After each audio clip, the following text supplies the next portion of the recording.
o'clock. I start at 12, so we're starting at 12. So let me give you a little bit of a disclosure. When Vicky had called and said, "Hey, let's do I need some ideas for some classes," and one of the ideas I gave her for October was the life of an escrow. To be honest with you, I wasn't anticipating that I was going to do the life of the escrow class. I thought we were going to have an escrow officer or somebody like that come in and do the life of the escrow. So this class might be a little bit different. Thank you, buddy. Might be a little bit different than what you anticipated, because we are going to do the life of an escrow, but we're not going to do the life of the escrow from the perspective of an escrow officer.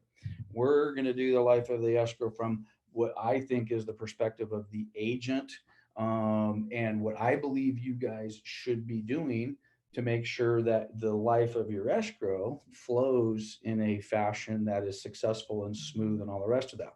So we will jump into probably what some of you may have been expecting on this call, which is more escrow type checklist stuff. But those are the type of things that I think you would normally be getting from your escrow officer.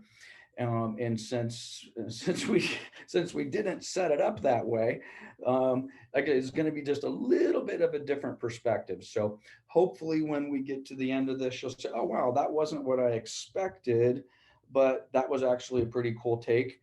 Or if you're ultimately disappointed after the first 10 or 15 minutes of this, then you can check out of this class, and then you can have a real escrow officer. So I guess for me, I'll be able to determine whether my attendance starts to go down or whether we hold steady through the class. So, hey, Vic, you just jumped in. I was just sharing with the group when we talked about doing the life of the escrow class.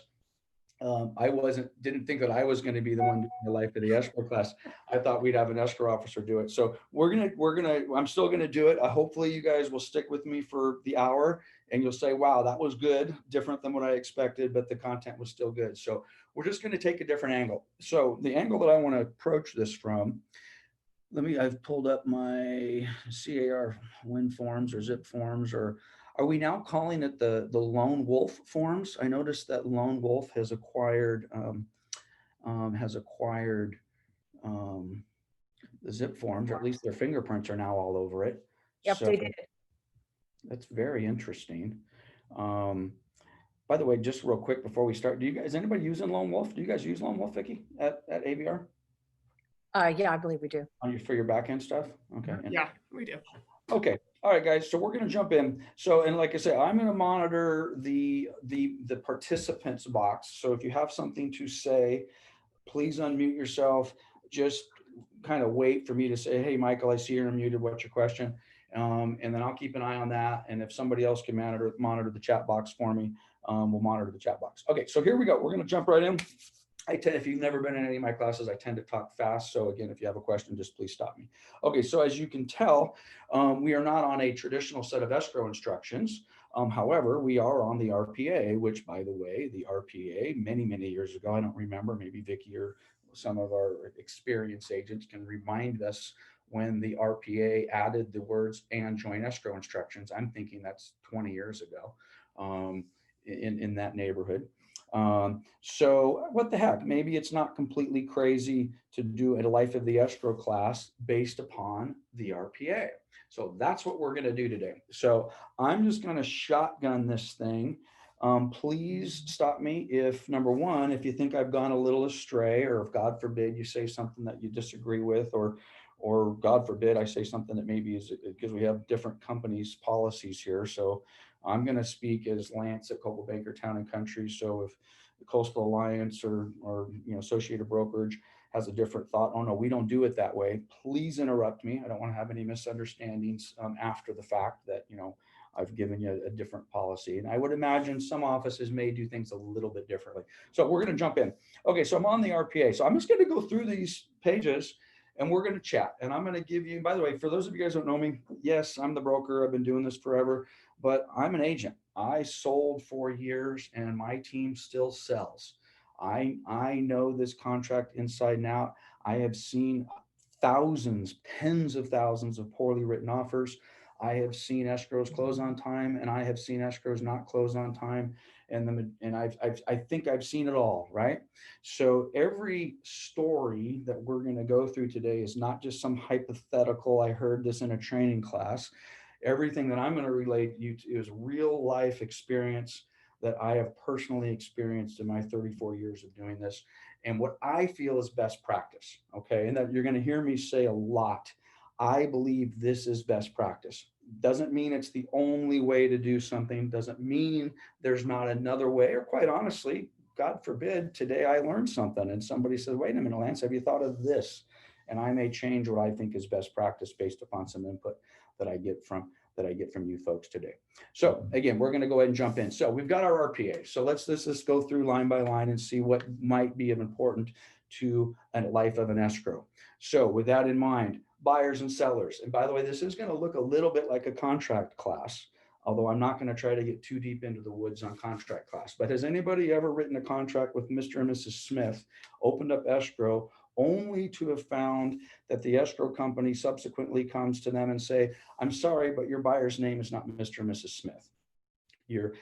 He's a junior, or there's a middle initial here, or their legal name has something else associated with it. This happens also a lot on corporations when you are writing an offer for a corporate entity, ABC investments. All right. Well, is it ABC investments, or is it A period, B period, C period, investments, comma, INC incorporated? Those things make a difference. So again, I'm going to try to tie everything back to the life of an escrow. And by the way, I'm going to suggest we have one goal in the life of the escrow, and that is to close that escrow on time. All right. So a lot of what I'm going to be emphasizing today is what I think is going to help you open and close your escrow on time with as minimal headaches and heartburn as possible from the perspective of an agent and a broker. So number one, know your client's name. And I know that sounds elementary, but you need to know your name. Are you a junior? Are you a senior?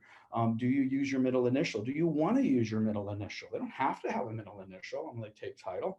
Do they want to spell their name out? Are they a corporate entity? What is that corporate entity? So make sure you know the name of your client. As basic as that sounds, make sure you know the name. And by the way, this is also true of the seller.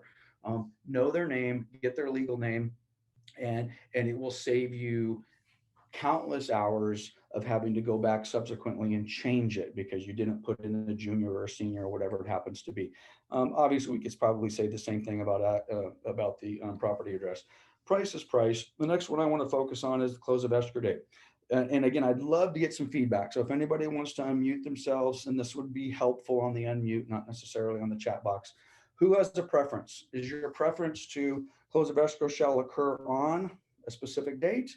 Or do you prefer close of escrow shall occur on 45 days after acceptance? And there's arguments for both. I have a preference. Anybody want to chime in on what they feel might be better? I'll give you 2 seconds. Seeing none. Okay, so this is the deal. I personally think it is always best to have a hard date. Okay, so I would be the agent that would sit back and say, I think we're going to close escrow on, in consultation with my lender. I turn to my lender and say, okay, Mr. ABC Mortgage, I think everybody here is using points, so hopefully that's still the case. So let's leave names out just in case I get myself in trouble. So I'm using Joe at Joe's Mortgage, and I want to find out when I can close this escrow. Give me a date that actually works. So let's just, for example, they say it's going to be 30 days. Okay, well, I go to 30 days from now, I look at my November. Let's look at a different calendar. So here's a calendar that's maybe a little bit more visible for the group. And today is the 20th, and I go out to November 20th, and I sit back and say, okay, well, November 20th is a Friday, and I like closing escrows on Friday. That sounds great. Who likes closing escrows on Fridays? I don't. Let me rephrase that. Nothing wrong with closing an escrow on Friday. I never, ever schedule an escrow to close on Friday in the original contract. I don't think that that's best practice, because if you have a problem, which by the way, what happens when you say we're going to close 30 days And that 30, and by the way, I understand 30 days from acceptance, it gives us a little bit more wiggle room because we understand our contracts aren't getting accepted on the same day they're written. Sometimes they get accepted the next day, sometimes they get accepted 2 weeks later, which, by the way, does that create a problem for my hard date? It absolutely creates a problem for putting in a hard date. So to go back to my example over here, if I put in a hard date and say we're going to close on November 20th, because my lender said we could close in 30 days. Well, what happens if my contract actually doesn't get accepted? And now I have to go back, I have to deal with that in some form of a counteroffer. Whereas if I put in 30 days from acceptance, okay, well, now my clock starts ticking at a different date. And I understand that. Number one, we got to pay attention. All right. But I prefer to put in a date. Anybody want to give me a suggestion why I don't like to have a contract date close on a Friday? Or a Monday for that matter? Well, if its contract says Friday, people are scheduling things on Friday, moving trucks, blah, blah, blah, blah, blah, blah, blah. And what happens if we don't close? Okay. Well, our next possible earliest close of escrow date, if everything else goes good, is Monday. Now I'm dealing with buyers who have moving trucks and sellers who have moving trucks, and I'm dealing with disappointed people. So you're going to hear me say this probably multiple times throughout the next hour, is let's not set ourselves up to fail. Okay.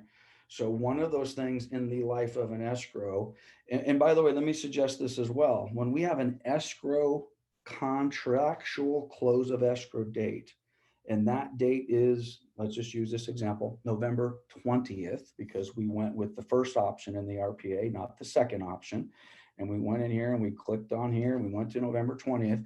That is a contractual date, right? That is a contractual, that is not, it drives me crazy. I'll talk to a buyer's agent, a listing agent, a lender, and I'm like, hey, we're ready to close, or our contract says, or escrow says we're closing November 20th. And yeah, we're shooting for it. Yep. Or it's a target date. That's a target date. Yep. Yeah, absolutely. Yeah, target date. Beautiful. No, it's not a target date. Okay. And shooting for it doesn't sound good to me. It is the date we're scheduled to close. People's lives are being planned around that date. So again, I generally don't suggest, so whenever you guys are writing contracts and hoping to close your escrow on time, I would suggest you never contractually set anything up to close on Friday. Okay. I also would suggest you never contractually set anything to close up on Monday. I also would suggest you also, oops, let me go back. My calendar got a little messed up. Anybody see a problem on the calendar here? Do we have a holiday? And by the way, this is my calendar, so I apologize. You're seeing a whole bunch of nonsense on there. But we have Thanksgiving coming up on November 26th. All right. What generally happens the 3 days before Thanksgiving? The 23rd, the 24th, the 25th, the 26th is obviously the holiday, and the 27th. What happens on those days, guys? People check out. Okay. People check out. Lenders check out. We don't check out, of course, because we're working 24/7 and we work through every holiday and we work on every day leading up to the holiday and we work on every day after the holiday. But you got to remember, we're not everybody. Okay. Buyers, sellers have vacations. Escrow officers have vacation. Oh, Lance, yeah, but I have my desk covered by Sally. I don't care. I don't want Sally covering my desk. I want you covering my desk. Lenders, underwriters, appraisers, people who draw loan documents, all of those sort of things. So right off the bat, if I was putting an escrow together today, not only would I not make my close of escrow day on Friday, the 20th, I actually would not schedule my escrow to close the following week at all. I would never schedule an escrow to close on the Monday, Tuesday, Wednesday before Thanksgiving. It again, can it be done? Of course it can be done. All right. But I believe you're setting yourself up for failure. Now, in the event everybody is saying, well, yeah, Lance, we understand that, but we want to get this thing closed before Thanksgiving, that's fine. Then I want you to look your client in the eyes, buyer, seller, doesn't matter who it is. By the way, it's the same conversation. I'm going to come to this from the approach of we're writing a contract with the buyer. But if I was presented with an offer on one of my listings and I had a close of escrow date on Friday the 20th, I would have a long conversation with my seller that says, all right, this is what they think they can do. I've spoken to the lender. This looks like it's good. But I would ask my seller the basic question.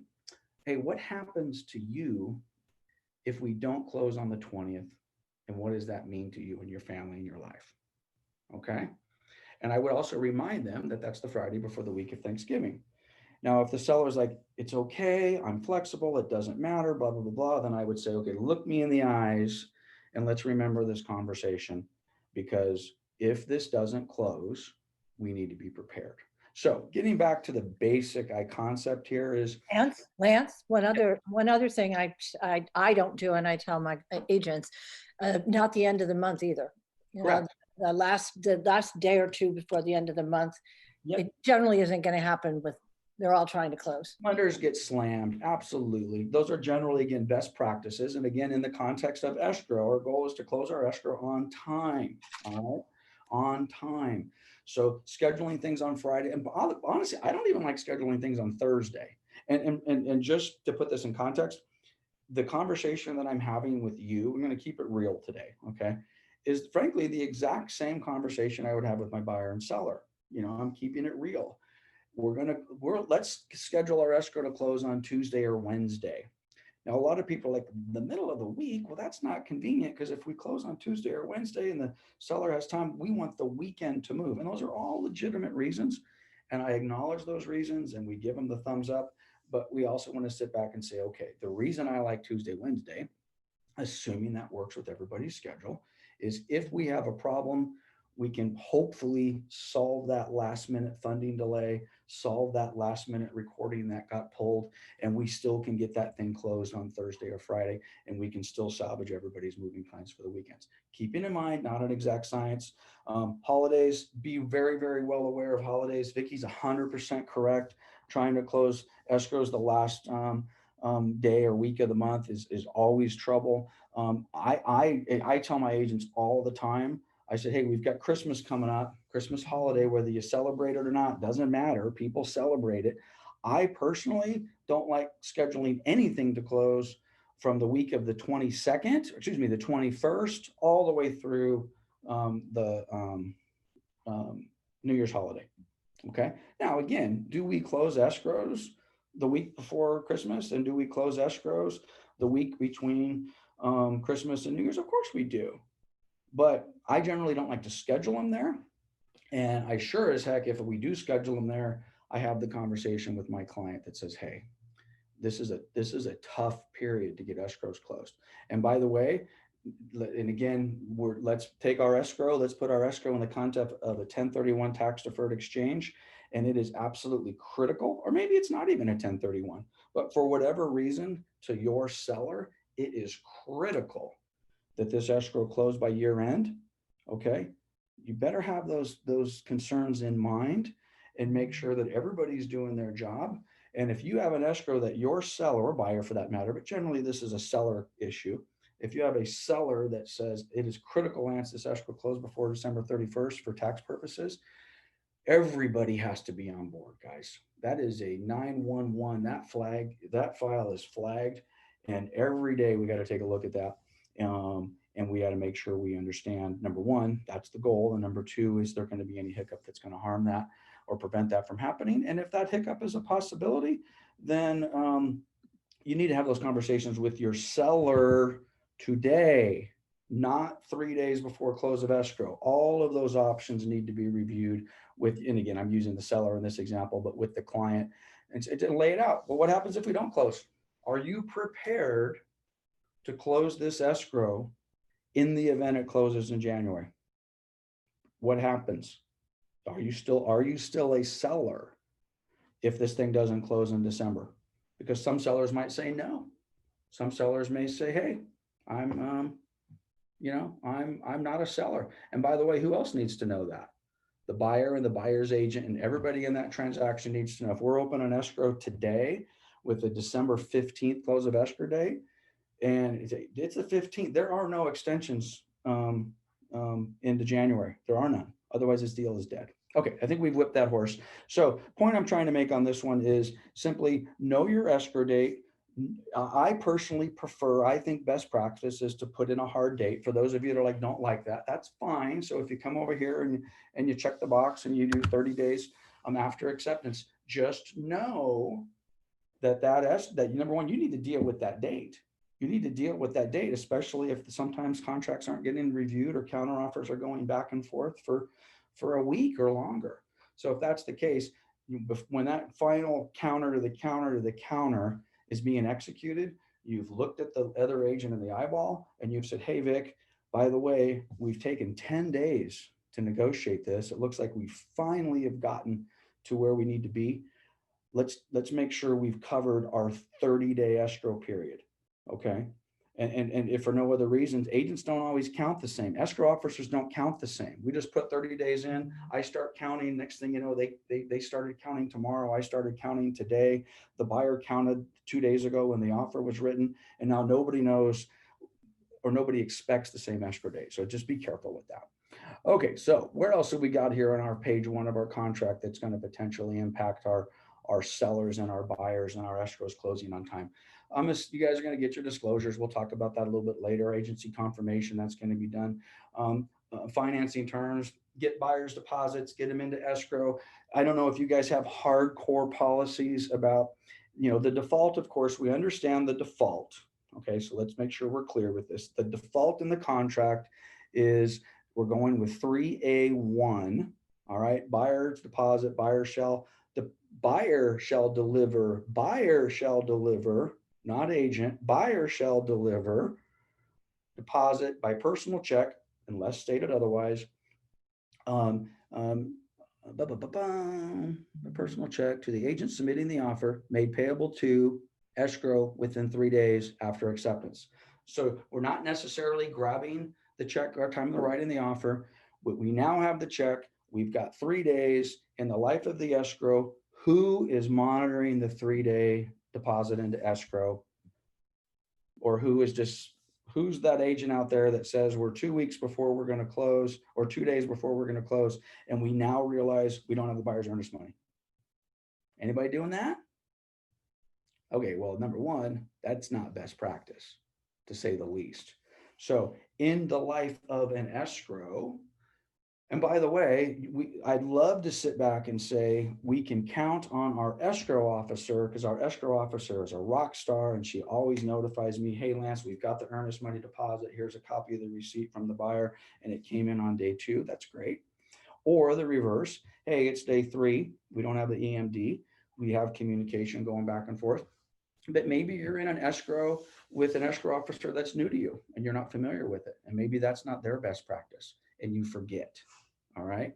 So I can't believe I'm, however many minutes I am into this presentation, and I haven't mentioned my contact management program, or you guys need to have some sort of a system that's going to remind you what the life of your escrow is. And not, we already talked about close of escrow date. A big one is simple, but big. Do we have the buyer's earnest money deposit? And then again, what are you going to do if you don't have it? Are you one of those agents, which by the way, I don't know a lot of these agents, but are you one of those agents that best practice for you is you're sending out notice to performs all day, making the phone call, sending out the form, making the email. Hey, I just sent you a notice to perform, Vicky. We don't have your EMD. Where is it? I would suggest that you should default as one of those agents. The default should be, I'm constantly sending out notices to perform to keep everybody on point, because again, our goal is to close our escrow on time. So let's make sure we get the EMD in time, and that needs to be on your checklist. It is, and again, we could split hairs. Well, whose responsibility is it to make sure that we got the EMD into escrow? That's escrow's responsibility, and they didn't tell me it didn't come in or it came in late. Therefore, I'm mad at escrow. Okay, you talk to your escrow company about that, but in my world, it's your responsibility. It's your responsibility to make sure that EMD is in escrow in a timely fashion so that your escrow can move forward. Increased deposits are great. Cash escrows are great. I will tell you though, on cash deals, I always have conversations with my cash transactions because generally those transactions are shorter. We have a 10-day escrow. We want to close on time. How many times are you guys having cash transactions where at the last minute they say, well, I want to do a hard money loan. Okay, I'm going to switch it to hard money. Okay, As a listing agent or as a seller, the pit in your stomach automatically just, oh, I thought we had a cash deal. You sent me proof of funds that say I have a cash deal. Now you want to change it. So representing a buyer, again, cash deal, short escrow window, you need to have the conversation. Is this really cash? I see you've given me a proof of funds that has plenty of cash in it. I just want to make sure that this is truly the cash that you plan on using to close this transaction. Because if you're going to switch this over to a hard money loan, chances are we're not going to close in a timely fashion. Again, talk to your lenders about closing on time. You never, ever, ever can write a purchase contract, in my opinion, without having a full blessing of the lender doing the loan for the buyer and them signing off on everything. And in this context, particularly closing dates. I like to use per diems. I don't know if anybody here on the call uses per diems on a regular basis, but I've used a per diem for years. Basically, hey, our close of escrow date is this particular date. If the escrow doesn't close, and for any reason that's not the fault of the seller, I'm using this in the context of the listing agent, the buyer agrees to pay $100 per diem from the date of close of escrow forward. Okay. That used to be unusual. Now they're fairly common. I like them. I like them a lot, but I use the per diem in a little different. If I'm representing the buyer, I basically turn, whether this listing agent's asking for a per diem or not, if I'm representing the buyer, I have the per diem conversation with the lender. And I sit back and say, okay, assuming the buyer is giving you everything they need, and you've indicated that we can close escrow on this date and time, are you, the lender, prepared to pay the per diem in the event the escrow doesn't close on time? Okay. Basically, if you can't fund the loan and get it wrapped up in time. If the lender hesitates at all, which is okay, but if the lender hesitates at all, then in my opinion, you need to have a different conversation, and not a conversation of maybe I need a new lender, but the conversation needs to be, okay, you don't appear to be as confident getting this escrow closed in 30 days and willing to pay a per diem for those extra 5 days. Are you confident to the point that you would be willing to pay the per diem if we did it for 35 days, for 40 days, for 45 days? And then I find what that comfort level is with that lender. So, and I'd like to have that in the very, very beginning of the conversation. And I want to find whatever that date is from the lender perspective that, and again, we're not asking them to pay the per diem. We're just saying, if buyer gives you everything they need, at what point are you 100% confident that you can close this thing on time and you'll never have to pay a per diem? And I don't care how good your lender is or how long you've done business with them. Generally speaking, if they kind of give you, oh yeah, this is an easy file and we can close it in 30 days, even those lenders tend to sit back and say, well, okay, but wait, a minute. What if you were responsible to pay $100 per diem on day 31? Even those lenders say, well, you know what, how about give me 40? Okay, give me 40. All right. So then again, 40 days is so that being said, then I would extend my escrow period. I would sit back and say, I would like a longer escrow period. But again, I love the per diems. Okay, I'm going to skip over the loan stuff. We'll kind of come back to some loan stuff in another fashion. However, I'll just throw a couple of examples under additional financing terms, which again can cause delays in your escrows. You guys understand, you write a contract and the contract ends up going to the lender, and the lender in theory reads it, right? The lender in theory reads and says, oh, the buyer and the seller have agreed that the seller will pay $10,000 of buyer's closing costs and recurrings and non-recurrings and all the rest of that. Okay.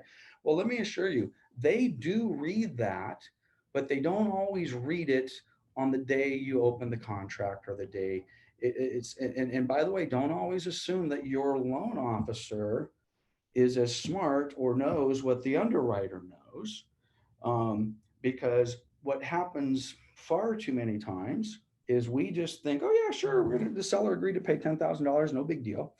Now I'm in underwriting, I'm whatever period of time, a week before close of escrow, and somebody that I've never heard of before lets me know that, oh, on this particular loan package, the buyer's only allowed to receive a X amount of credit from the seller. And by the way, you asked for $2,000 more than the seller could even contribute. All right. Those are problems that should not be being dealt with at a later date. Those need to be dealt with on the day you're writing the contract. Okay. The lender needs to tell you, yes, on this particular loan product, it's perfectly okay for the seller to give a $10,000 credit to the buyer, and I want to get that dealt with up front. Okay. In the context of closing our escrow on time, my suggestion, do not negotiate repairs of any kind. If you can avoid negotiating, oh, seller agrees to put on a new roof, okay, you might as well just say, I agree to shoot myself in the head before close of escrow. Okay, nothing good can come from that, and you're more than likely going to be looking at some sort of a delay. I think best practice is always negotiate price. Okay, if the sellers, well, yeah, or the buyers, yeah, but the carpet's atrocious. Yeah, it is atrocious, but with this particular financing, it's not going to be an issue for the appraiser. It's not going to be an issue for the lender. And yes, you're right. It's going to cost a little bit of money to get this carpet replaced, but let's negotiate price. So let's build into our offer what it would cost you to get that carpet replaced. And I understand that creates problems for some buyers. Some buyers, well, yeah, but I don't have the extra money and I kind of need to get this done. I get all that. I'm talking perfect world. Okay. I'm talking perfect world, but try to avoid those type of negotiations, and quite honestly, unless the buyer actually needs closing costs, I recommend, and I mean absolutely needs closing costs, I recommend you leave the closing cost out as well. And again, we're trying to get to a smooth, clean close of escrow with as little delays as possible. Verification down payment. Again, this is real estate 101. And by the way, does escrow care about any of this? No. Escrow generally doesn't care about any VODs or any of that sort of stuff. All right. I want my escrow to close on time. And by the way, I'm not having my seller sign a contract. And quite honestly, I'm not writing a contract for a buyer unless I've got a verification of down payment costs. I want to see the money, even if it's just something off of their phone, a screenshot from their investment account or from their bank account that says, hey, I have the money. All right. Same thing with appraisals. Are we getting appraisals done in a timely fashion these days? Are we getting appraisals done in 17 days? All right, well, let's just pretend we're in a world that things are not what they are necessarily today. And it's always a conversation that you want to have with your lender. Always a conversation. Can I get this appraisal done? And more importantly, am I going to be in a position to close my escrow in time and get this appraisal contingency removed within 17 days? Same thing with application, same thing with loan contingencies. We've got the loan contingencies basically built in that says, hey, obviously, of course, the loan contingency, the default now is 21 days. Can you get this loan done in 21 days? Far too often, I'll share some dirty laundry with you guys. What happens in my office? I'll have an agent will call me and say, hey, we're supposed to close escrow, or we're having a problem. This is the problem. I can't get this. I can't get that. And the very, very first thing that I ask them is, are you in contract? Meaning, are you in contract, meaning the escrow date is in the future? We're supposed to close on Friday and today is Tuesday. Or are you out of contract, meaning that you were supposed to close 2 weeks ago and there's been no addendum or anything like that done? You haven't extended the escrow. You have not done an extension of time addendum.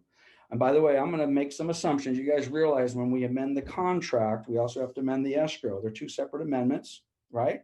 We have an addendum that says we're changing the price, and then we have an amendment for escrow that says that we're changing the price. Okay, that's again real estate 101. But getting back to and I'm going to use the loan contingency in regard to all of the contingencies. Agent calls me, I have a problem. When are you supposed to close? I'm supposed to close in 3 days. Okay, great. So you've been in contract for 45 days. Great. Let's see if we can fix this problem and still get you to close escrow on Friday. So depending upon who they're representing, it really doesn't matter. Has the buyer removed contingencies? No. Oh, okay. Your buyer, you are on day 42 of a 45-day escrow.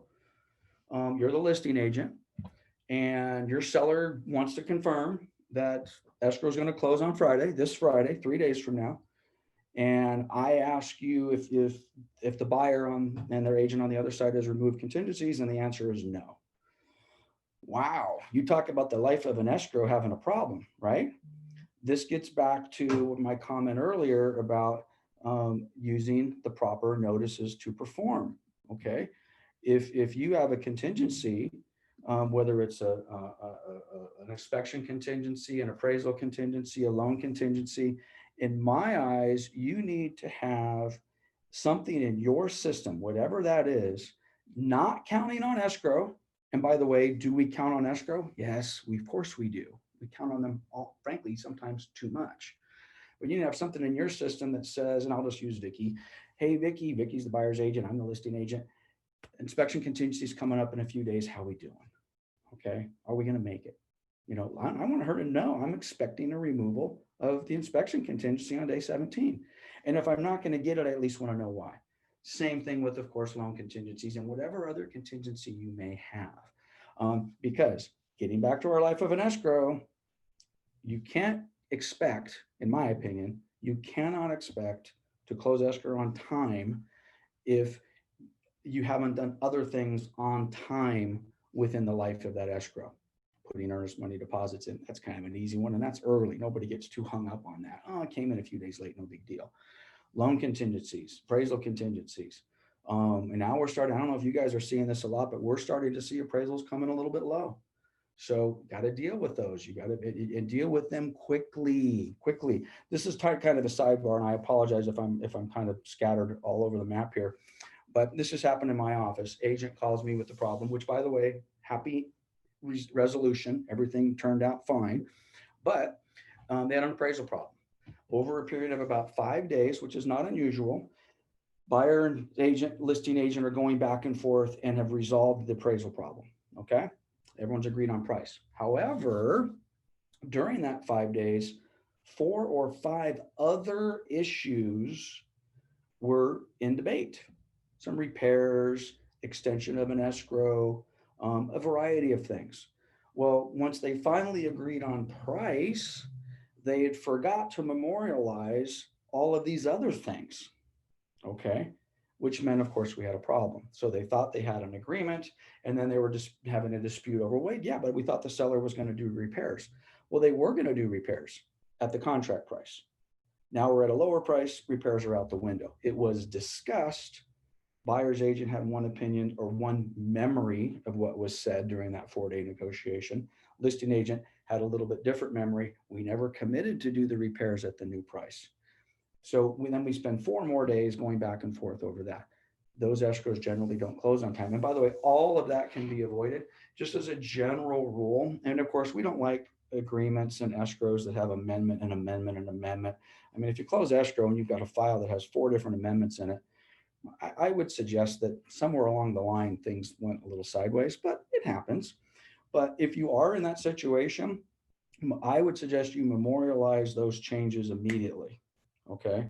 So if in the process of negotiating a repair request, or excuse me, a low appraisal, and Vic and I have agreed on repairs, I'm memorializing that. Maybe it's not in an amendment right away, but at least it's an email. Hey, Vicki, I know we're still working on the price, but based upon our conversation today, I just want to clarify that your buyer has agreed that the seller will no longer do repairs. Okay. And memorialize that, and then ultimately get those into addendums as quickly as you can. So the general rule on contingency removals, you want your escrow to close on time, comply with what the contract says. Now, if you're a listing agent, then you hammer on them because that's your duty.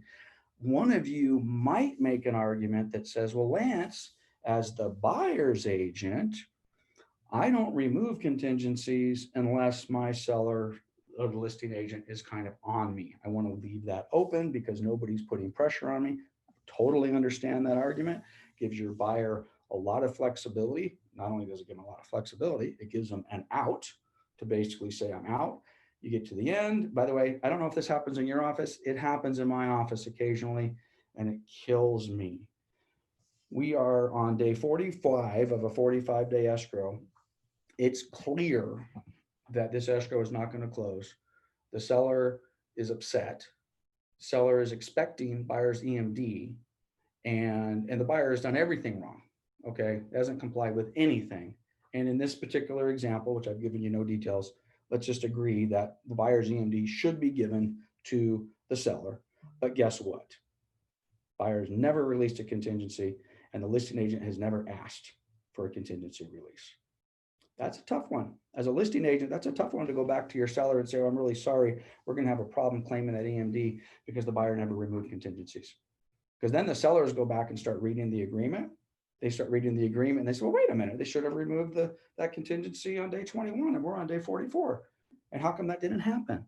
Well, it didn't happen, quite honestly, because we didn't do our job. Okay, we talked a minute ago about lender credits. There's the paragraph in the contract that specifically talks about what happens if there's a lender credit. Know that contract, know that specifically. I'm not going to read it to you, but read that. If you've never read that, you better read that, because there's some language in there that obligates your buyer and seller to certain things if you make a mistake on a lender credit. Buyer stated financing. You know, buyers technically shouldn't just be changing financing. I'm going to go from cash to a hard money loan, or I'm going to go from a 25% down payment to FHA. Okay. Seller is relying on that. These things cause delays in escrows, and sellers don't have to necessarily accept that. Oh, yeah, but it's still going to close on time. I accepted Vicky's offer because Vicky said she was going to basically put down a 30% down payment. If I had known you weren't, I would have accepted Betty Sandoval's offer. Okay. Right? Because I didn't want to take the chance of an FHA appraisal with FHA conditions, whatever it happens to be. Get your addendum straight. Let's take a look at these addendums here for a second. I'm going to skip over some harder ones. Septic, okay?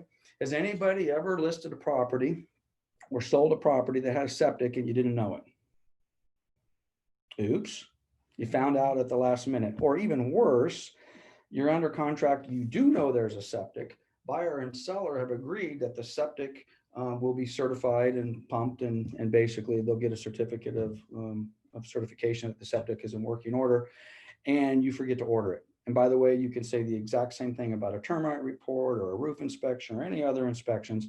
Okay. So again, you want your escrow to close on time. You must have, and some of you may be saying, Lance, come on, man, really? Okay. It hasn't happened to me in a while, but yeah, 25 years ago was in escrow. I thought I knew what I was doing. And my seller had agreed to pay for a termite report and clearance. And we had it all covered contractually, and we never ordered it. And I get to 2-3 days before close of escrow, loan docs are coming in. What does escrow do? Escrow calls you and says, hey, Lance, we need this, we need the septic, we need the termite, we need those things that you agreed to do in the contract. And I'm like, oh crap, I forgot to do that. Seems basic, but you can apply that scenario to a whole bunch of different things. We don't even have to get into, court confirmations or probates or REO stuff and all the rest of that sort of stuff. But there's all sorts of things that we need to make sure that we have a little checklist. Do not count on your escrow officer to make sure that you're remembering to order whatever those inspections are. Again, this is more of a contract thing, but under inspections, I see this all the time, and I'd be curious if any of the other offices do it differently. If so, chime in. They took the termite out of the contract, right? It used to be built into the contract, and we kind of had a little bit of a safety net there. So at least we would address a termite. So let's just use the termite as our example. So in here, the buyer has asked for a termite report. Okay. What does a termite report mean? Termite reports, you ask for a termite report. Seller agreed to give you a termite report. We ordered a termite report. Cost us seller $75. Here's the termite report. Oh, yeah, it needs a fumigation. Well, you didn't ask for the clearance to go with it. All you've asked for is the report. So these little things, which to me are real estate 101, I see this happen all the time where it delays an escrow. It delays an escrow because the expectation was by the buyer's agent, which is a wrong expectation, but the buyer's agent will say, well, they asked for a report. Well, of course we expected a clearance with it. And yeah, we asked for the septic report or inspection. Well, yeah, you got the inspection. It's $450 for the inspection. Well, yeah, it needs a new leach line. That's $4,000. So make sure you get all of those details covered. All of those details are so critical. Again, silly stuff, smoke detectors, carbon monoxide detectors. I got to tell you, the appraisers today drive me nuts. By the way, if you're not a listing agent or a buyer's agent that has smoke detectors and carbon monoxide detectors and just a trunk load full of stuff, I would suggest you go get a trunk load full of stuff. Appraisers come out, everything looks great. There's one missing smoke detector, or the smoke detector's there, but it's the 9-volt batteries. It's an older one or whatever it happens to be. Be prepared, guys, because what do appraisers do? All right, I'll see you next week, or I'll see you in a few days because I got to sign that off. And not all of them are so nice where they'll take a picture or they'll take your word for it. So get that stuff covered. Escrow and title, cover the fees. Generally, honestly, in my experience, the escrow company itself, or for that matter, the title company itself, are very rarely, if ever, responsible for a delay in closing your escrow. Okay, that's just generally not the problem. Okay, so what do we got here? City council tax, leave that alone. HOA stuff. Okay, I see all the time, even rock star agents are completely negligent when it comes to managing their HOA documentation that needs to come in, right? We are supposed to be, sellers are supposed to be providing HOA documentation to buyers. I see buyers all the time getting HOA documents and CC&Rs at close of escrow. Well, that's not right. Hey, Vicky or somebody help me out. What's the default for the seller? What's the default for the seller to provide bylaws, CC&Rs, minutes from the prior meetings, all And these 10 civil code is 10 day 10 business. days. Okay, so it's 10 days and it's somewhere in the contract. I think I skipped it already. Somewhere in the contract, it says that the seller shall provide the following disclosures, including everything I just mentioned, or Vicky just mentioned, to the buyer within 10 days. So the same thing is true on the buy side. So far, I've been kind of taking the listing agent's approach that you need to be kind of a pit bull and demand that the buyers are removing their contingencies, et cetera, et cetera. Let's just use the HOA as an example. Okay, you have a buyer who is concerned about all the HOA documents, and we have a 30-day escrow, and we give them the HOA documents when they're signing their loan documents on day 27. Okay, that's the first time they've seen them. Well, first of all, that's a breach of contract item. Seller should have given them within 10 days. The buyer's agent in that case never sent a notice to perform to the listing agent and says, hey, we don't have the HOA documents. We're having a problem here. Okay. You will, if you do this business long enough, that will be one of those things that will cause your escrow to delay. A buyer will sit back and say, well, I just got the or worse, it'll cause your escrow to blow up. I use Moreno Valley Ranch as a great example. This happened to me. I got sued twice for the same thing. Did not learn the lesson the first time. If you sell properties in Moreno Valley Ranch, they amended their bylaws and CC&Rs. It says you cannot have the first year you acquire the property, you are not allowed to rent it. Has to be an owner occupied property in the first year. Okay. Didn't used to be that way with them. They changed their governing documents to reflect that. Agents fell asleep. All right. You get into escrow, you close escrow, nobody read them. Nobody, and by the way, the buyer in that case wanted to put a tenant in there. Oops, that's a problem. Okay. These things need to get in there up front. People need to understand up front what they're getting to. And again, in this case, if it says you have 7 or 10 days to provide those documents, get them. So termite inspection, home inspection, all those inspections, HOA docs, make that stuff happen. Private transfer fees are pretty rare in our area. We don't have to worry about it too much. Get your home, I mean, something silly as a home warranty, make sure you've got the right dollar amount in there. You've got the provider. Nothing drives me. By the way, you make a lot of these mistakes. We end up paying for it. Says, oh yeah, the seller's going to pay for a home protection plan not to exceed $300 on the behalf of the buyer. I don't know what home protection plan you're going to buy today for $300. I don't even think they exist. Okay. So, make sure you've looked at those policies and you know what you're looking at. Seller to include items. Okay. I think we can blow past a little bit of this. Okay. Well, we did the final walkthrough. Okay. Let's close our escrow on time. We're doing the final walkthrough. You go into the property and the seller has removed all of the balances from the property. Okay. Our balance is a fixture? Think so. They're screwed to the wall. Well, yeah, Lance, but we took them because the balances matched our bedspread and they kind of go. Like, okay, well, first of all, the house you're buying has the exact same window with the exact same size and the exact same balance. It's a fixture. It needs to stay. It's included. We never excluded that from the property. Now, as a listing agent or a buyer's agent, you want and again, I know we're getting into the grass here a little bit, but these are conversations you need to have with your seller and have an understanding with the buyer. What's stain? Is that pool equipment stain? Is that brush stain? Is the wiggly creepy crawler at the bottom of the pool stain? These are things that delay escrows and cause major problems. One of the biggest things, I don't think we see this as much as we used to, but there are a lot. Well, let me rephrase that. We see it more than we used to. I don't think it's as big of a problem as it's been in the past because we're aware of it. So many of these properties now have leased systems of some sort or the other, or some sort of a liened item. Guys, that is, if I'm taking a listing or if I'm going into escrow on one of these properties, it's at the top of my list. It is at the top of my list because even if the buyer and seller are in agreement that, yeah, I'm going to assume it, we're going to take over the transfer, we understand what the costs are, these things don't always happen in 2 days. Okay. Getting the documentation from the solar company to transfer the lease on on the panels or whatever it may be, sometimes takes some time.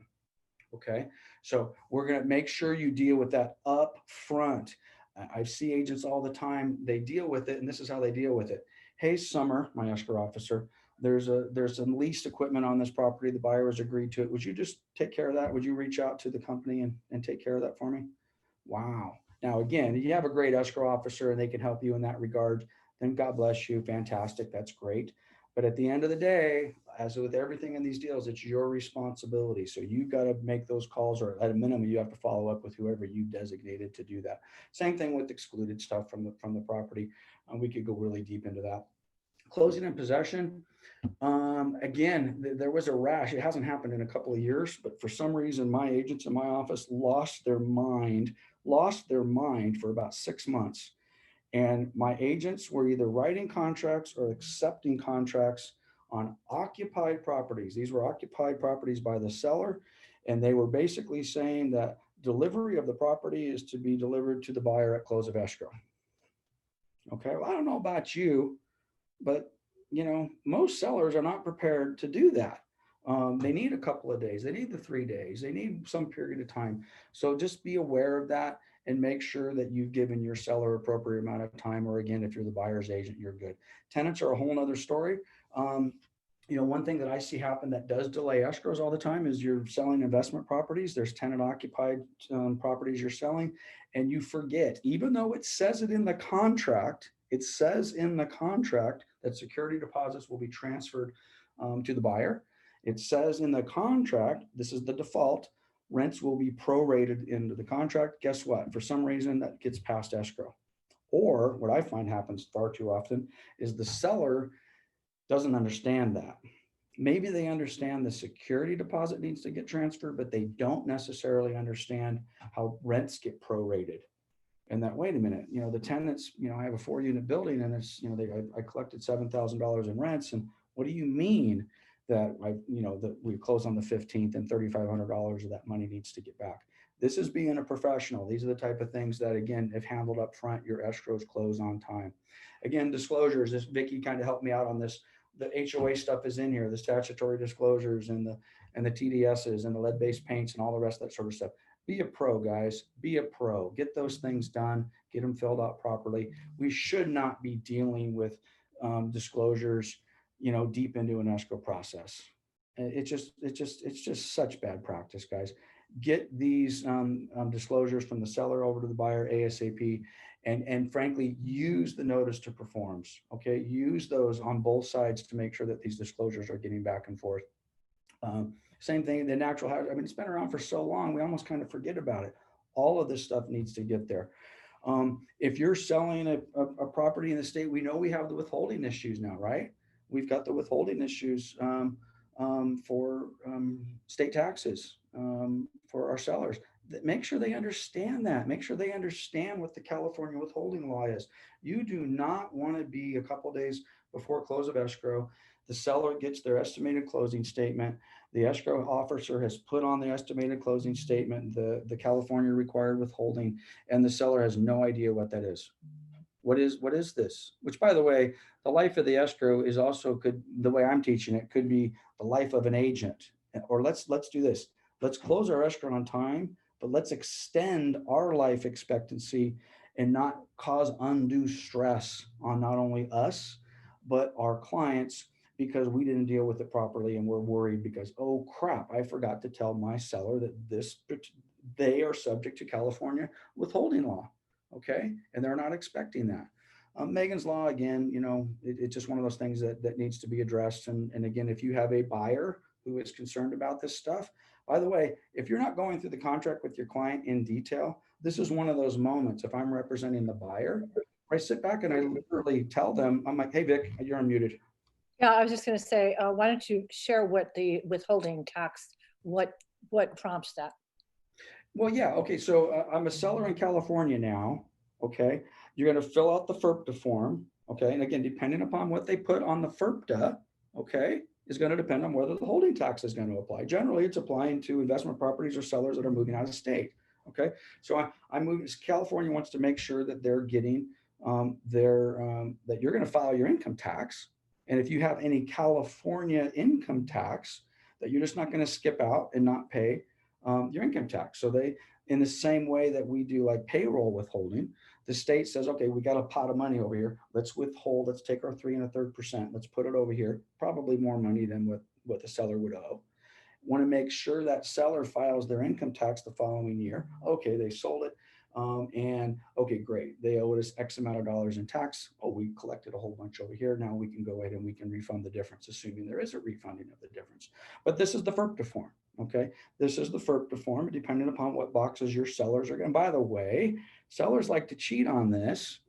Goodness gracious, we want nothing to do with that. Are you kidding me? And we sure as hell don't want to be encouraging sellers to cheat on this. Bad news. Now, and again, these are tax questions, these are legal questions. So if your seller has some concerns, then of course you know where to send them. Send them to get some legal advice. I could go on for an hour on that, but you need to. And just for the CBABR agents, our policy is we use the QS form. We Correct. don't have our sellers complete FERPTA. Correct. And again, that's a whole nother conversation. It is an escrow issue. The qualified substitute, the QS form coming from escrow is the best practice. That is the best practice in this. It's seller's protection, social security numbers withheld, et cetera, et cetera. But QS is the way to go for sure. Okay, I'm going to move a little bit faster because I'm talking long and we're butting up on our timeline already. Again, we talked a little bit about HOA docs. Here's your condos and your PUDs. Make sure you're getting those documents in a timely fashion. Condition of property. I like to make it perfectly clear, guys. In the contract right here, boom, property is sold as is. Oops, as is in its present condition, right there. Okay, it's an as is. It's almost like an REO. Unless you've agreed to something else, this is what you're going to get. All right. There's no guarantee that the property's going to have fresh paint or blah, blah, blah, blah. Do your inspections, deal with those up front. Buyers, again, they have to get their inspection contingencies. We live and die, of course, by the inspection contingencies here in paragraph 12. I'm gonna go a little bit faster. Title investing, we kind of sort of already chatted with that as far as making sure they have the right vesting, the right names. But I think we're doing a class tomorrow on understanding or reading a preliminary title report.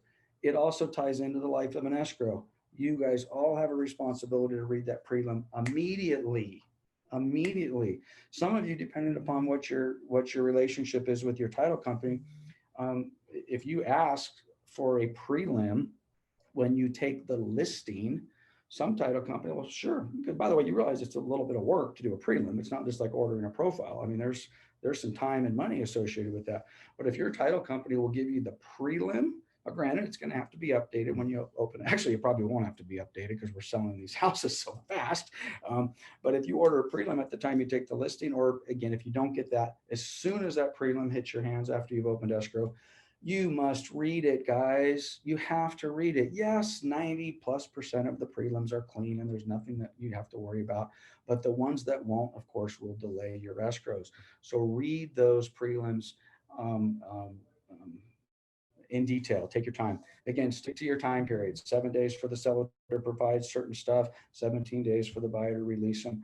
Again, use your seller's right to cancel, use your notice to perform, et cetera, et cetera. I'm going a little bit faster because I don't want to hold you guys much past 1 o'clock. We've got a notice of removal of contingencies. Cancellation. By the way, we all want to save deals. Don't let anything that I'm going to say in the next 30 seconds imply that I'm not here to save a deal. Always want to save a deal, always want to work it out. Having said that, you got to know when to cancel the deal, guys. You got to know when to cancel the deal. And unfortunately, sometimes we go a little bit farther, a little bit longer into that process before we cancel. And generally, of course, now we're way past the scheduled close of escrow date. So I will tell you, if you follow the contract, read the contract and check all the boxes and the date lines, when you do get to that point, when you have a seller, for example, that says, I want to cancel the transaction for cause, your life tends to go a little bit easier. Deposits, I'm not going to talk a whole lot about deposits. Again, anybody had a buyer or an escrow that was delayed because of a final walkthrough? It happens. Number one, do your final walkthroughs early. If you can, do multiple final walkthroughs. Doing the final walkthrough the day before close of escrow, to me, is a recipe for a delay. Okay. Doing the final not doing the final walkthrough is just a recipe for disaster, in my opinion. But it says, within 5 days prior to close, sure, do it on day 5. If the seller will let you in even earlier, hey, I'm just excited and just want to make sure. But do those final walkthroughs, get them done as early as possible, and then also be a pro. Final walkthroughs are not for, oh my gosh, there's a stain on the carpet, and oh my gosh, there's a smudge on the paint, and that's not what walkthroughs are for, guys. And that's you. By the way, that's you. And by the way, I would say the same thing about home inspections. Deal with repairs quickly. And by the way, if I'm the listing agent and Vicky comes to me with a repair request within the time of the home inspection, I generally attempt everything I can. Something, maybe health and safety, need to be addressed, but I generally, Vicky, I tell you what, let's do this. It's a lot easier. Put a dollar amount.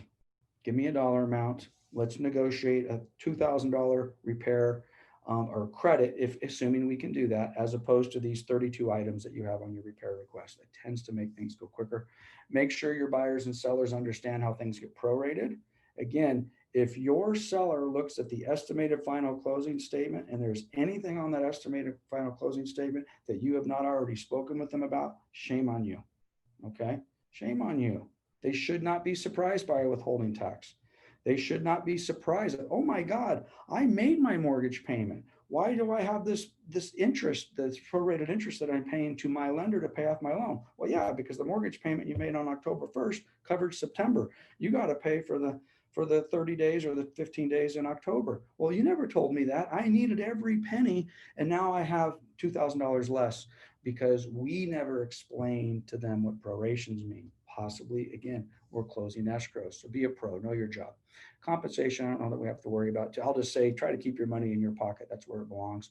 Representing capacity. If you are in a situation, and hopefully you know this sooner rather than later, where one of your clients is being represented by a trust or a trustee, or they're a corporate officer or something like that, get that early. Get that early. If I'm an investor and I buy all my properties under my corporation, and my agent turns to me and says, okay, great, let me get a copy of your articles of incorporations and your article and your operating agreement. And I'm like, blah, blah, blah, blah, blah. Well, then guess what? I'm not a real investor, and I'm not buying properties under my corporation, because those people know that. They know that immediately escrow and title is going to need a copy of their articles, and they're going to need their operating agreement, and they're going to need, because the operating agreement generally says who has the capacity to actually sign for the corporation. These are all things that need to happen early, very, very early in the process. Okay, those are escrow instructions, remedies for breach. This is liquidated damages. I mean, if you're getting that, we're not closing on time. I don't think we need to go through mediation arbitration too much. Blah, blah, blah, blah, blah. Okay, so this is my advice to you guys. And again, this might not have been exactly what you had expected when you saw life of the escrow. You expected an escrow officer to kind of go through, and we do this, and we do this, and we do this, and this is how it works, and this is what you can share with your client. So I guess my take on this afternoon was, be smart the way you write your offers. Prepare for those problems. It's for your own mental health, guys. I mean, it really is. Something as simple as not scheduling escrows to close the Monday, Tuesday before Thanksgiving. You don't want to ruin your Thanksgiving holiday or your client's Thanksgiving holiday, because if you had just dealt with that issue 30 days sooner, escrow closes when we should have expected it to, and then you get to enjoy your time. Okay, I could go on. It looks like it's a couple minutes after 1. If there are any questions, Teresa, you got, and by the way, if you guys need to bug out, that's fine. Otherwise, I have all the time in the world. I can answer as many questions as we got. Teresa, go ahead. Yeah, hey Lance, I just want to mention a couple things. Down here, I'm at CBABR Murrieta. We have Lennar homes that are just building like crazy, and they have a private transfer tax in their tracks that goes every single time Lennar home sells in Infinity. This really has to be paid private transfer.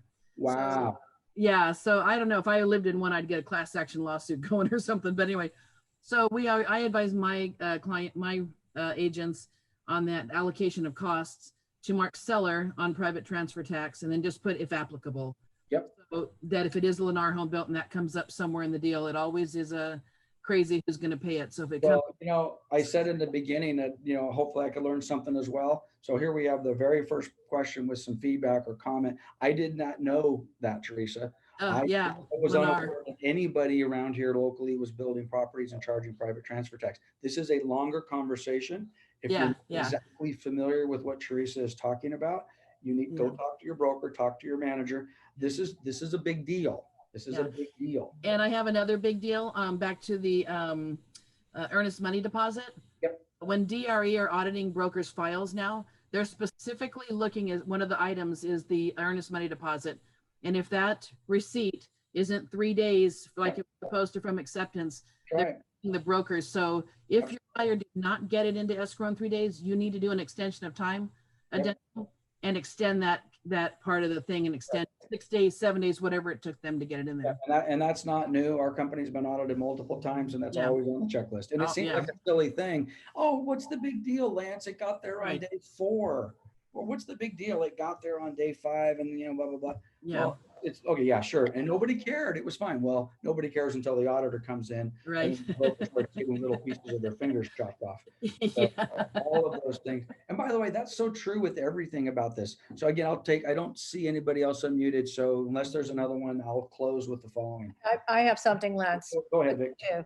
Yeah, and Teresa's correct. That actually started in about 2008. That Lennar started slapping them on, and CAR took a position on that, the private transfer tax.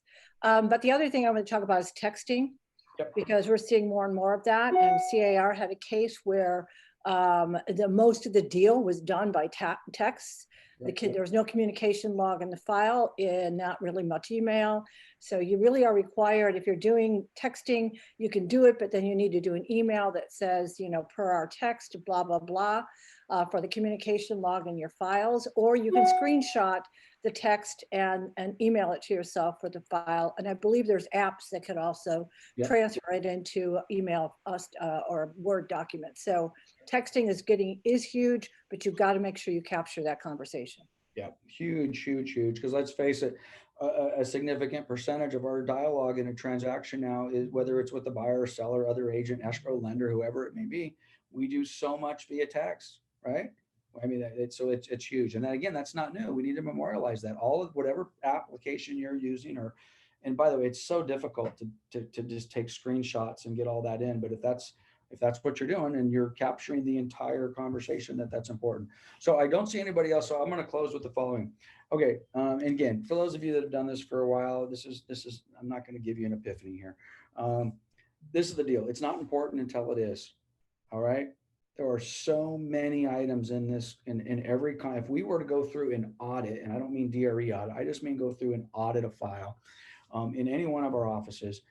The sad truth is we probably could find minor oversights in almost every, which closed successfully, and the buyers were happy and the sellers were happy, and we got paid, and there's no problem with that file, and everybody ended happy. But if you really went in and looked at it, we didn't get a contingency removed in a timely fashion. We didn't send a notice to perform.